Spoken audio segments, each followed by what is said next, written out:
दिल को छू जाए कहानी चैनल में आपका स्वागत है। आज की वीडियो में हम सुनेंगे तेनालीराम की मज़ेदार कहानी जिसका शीर्षक है सुनहरा पौधा। तो चलिए कहानी शुरू करते हैं। तेनालीराम हर बार अपने दिमाग का इस्तेमाल करके कुछ ऐसा करते थे कि विजयनगर के महाराज कृष्णदेव दंग रह जाते थे। एक बार उन्होंने एक तरकीब से राजा को अपने फैसले पर दोबारा विचार करने को मजबूर कर दिया। हुआ यूं कि एक बार राजा कृष्णदेव किसी काम के चलते कश्मीर चले गए। वहां उन्हें एक सुनहरे रंग का खिलने वाला फूल दिखाई दिया। वो फूल महाराज को इतना पसंद आया कि वो अपने राज्य विजयनगर लौटते समय उसका एक पौधा अपने साथ लेकर आ गए। महल पहुंचते ही उन्होंने माली को बुलाया। माली के आते ही महाराज ने उससे कहा, देखो, इस पौधे को हमारे बगीचे में ऐसी जगह लगाना कि मैं अपने कमरे से रोज इसे देख सकूं। इसमें सुनहरे रंग के फूल खिलेंगे जो मुझे काफ़ी पसंद हैं।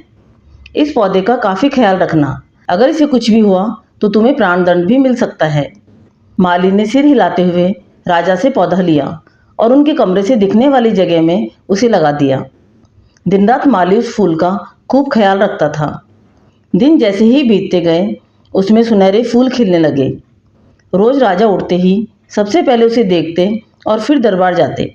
अगर किसी दिन राजा को महल से बाहर जाना पड़ता था तो उस फूल को न देख पाने के कारण उनका मन दुखी हो जाता था। एक दिन जब राजा सुबह उस फूल को देखने के लिए अपनी खिड़की पर आए तो उन्हें वो फूल नहीं दिखा। तभी उन्होंने माली को बुलवाया। महाराज ने माली से पूछा, वो पौधा कहाँ गया? मुझे उसके फूल क्यों नहीं दिख रहे? जवाब में माली ने कहा, साहब, उसे कल शाम को मेरी बकरी खा गई। इस बात को सुनते ही उनका गुस्सा 7वें आसमान पर पहुंच गया।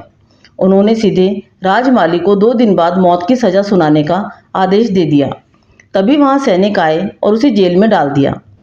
माली की पत्नी को जैसे ही इस बारे में पता चला वो दरबार में राजा से फरियाद करने पहुंची। गुस्से में महाराज ने उसकी एक बात न सुनी। रोते रोते वो दरबार से जाने लगी। तभी एक व्यक्ति ने उसे तेनालीराम से मिलने की सलाह दी।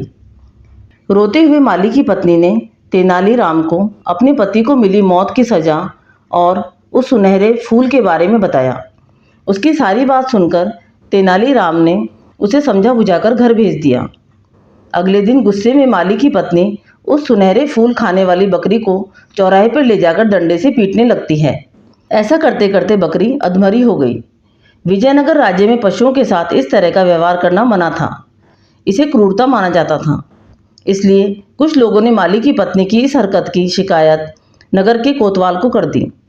सारा मामला जानने के बाद नगर कोतवाल के सिपाहियों को पता चला कि वह औरत यह सब माली को मिले दंड की वजह से गुस्से में कर रही है। यह जानते ही सिपाही इस मामले को दरबार में ले गए। महाराज कृष्णराज ने पूछा कि तुम एक जानवर के साथ इतना बुरा व्यवहार कैसे कर सकती हो?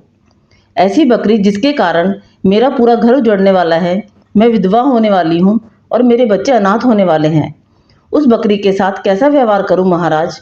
माली की पत्नी ने जवाब दिया। राजा कृष्णराज ने कहा, तुम्हारी बात का मतलब मैं समझ नहीं पाया। ये बेजुबान जानवर तुम्हारा घर कैसे उजाड़ सकता है? उसने बताया, साहब, ये वही बकरी है जिसने आपके सुनहरे पौधे को खा लिया था। इसकी वजह से आपने मेरे पति को मौत की सजा सुना दी।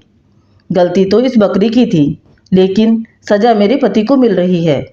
सजा असल में इस बकरी को मिलनी चाहिए, इसलिए मैं इसे डंडे से पीट रही थी। अब महाराज को यह बात समझ आई कि गलती माली की नहीं बल्कि बकरी की थी। यह समझते ही उन्होंने माली की पत्नी से पूछा कि तुम्हारे पास इतनी बुद्धि कैसे आई कि इस तरह से मेरी गलती के बारे में मुझे समझा सको? उसने कहा कि महाराज, मुझे रोने के अलावा कुछ भी नहीं सूझ रहा था। यह सब मुझे पंडित तेनालीराम जी ने ही समझाया है। एक बार फिर राजा कृष्णराव को तेनालीराम पर गर्व महसूस हुआ और उन्होंने कहा कि तेनालीराम, तुमने मुझे एक बार फिर से बड़ी गलती करने से रोक दिया। यह कहते हुए महाराज ने माली का मृत्युदंड का फैसला वापस लेते हुए उसे जेल से रिहा करने का आदेश दिया। साथ ही तेनालीराम को उसकी बुद्धि के लिए 50,000 स्वर्ण मुद्राएं उपहार में दी। इस कहानी से ये सीख मिलती है कि समय से पहले कभी भी हार नहीं माननी चाहिए। कोशिश करने से बड़ी मुसीबत से निपटा जा सकता है। तेनालीराम की ये कहानी आपको अच्छी लगी तो कहानी को लाइक व शेयर करें। चैनल पर नए हैं तो चैनल को सब्सक्राइब करें। कहानी सुनने के लिए धन्यवाद।